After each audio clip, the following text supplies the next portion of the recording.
Good afternoon. On the news at this hour, the Northern Elders Forum, Ohaneze Ndigbo, and some civil society organizations have expressed displeasure over the private trip to Paris, France, embarked upon by President Bola Ahmed Tinubu.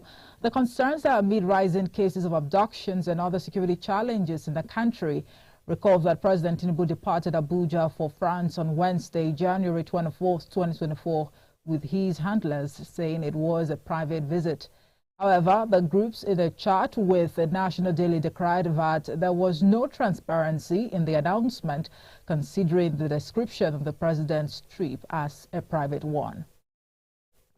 Some civil society organizations have said the withdrawal of Niger, Mali, and Burkina Faso from the economic community of West African states poses a significant security threat. The three countries had on Sunday announced their exit from ECOWAS due to sanctions imposed on them following the coups in their countries. The CSOs, in a joint letter addressed to Tinubu, said the withdrawal of these countries posed a direct threat to the collaborative effort required to combat regional security challenges. It specifically said Mali and Niger were critical in the fight against terrorism and insurgency, given their geographic positioning and the nature of cross-border security threats.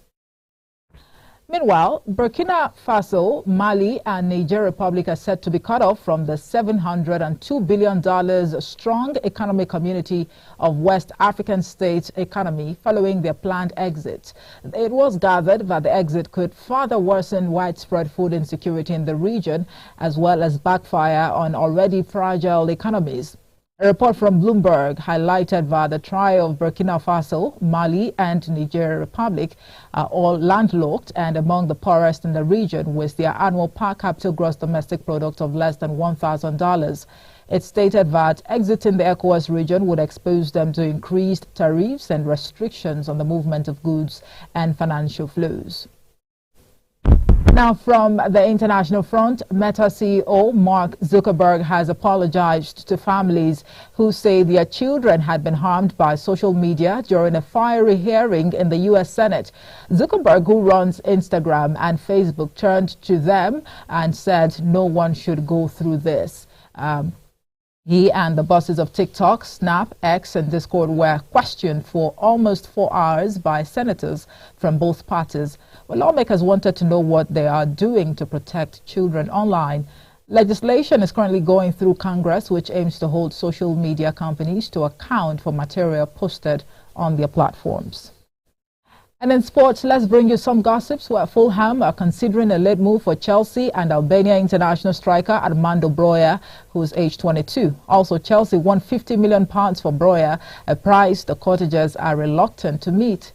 And also, Tottenham are unlikely to meet Chelsea's £50 million asking price for England midfielder. And also, Conor Gallagher, and the 23-year-old is set to stay with the Blues for the rest of the season. Manchester City want to sign Bayern Munich and Canada fullback Alphonso Davies. Real Madrid are the current favorite to land the 23-year-old. Spurs are interested in a 17-year-old Sweden international Lucas Bergvall, who plays for Djurgårdens. That's it for the news at this hour. Thank you so much for watching. I am Omohefe Peace Osemere. Good afternoon.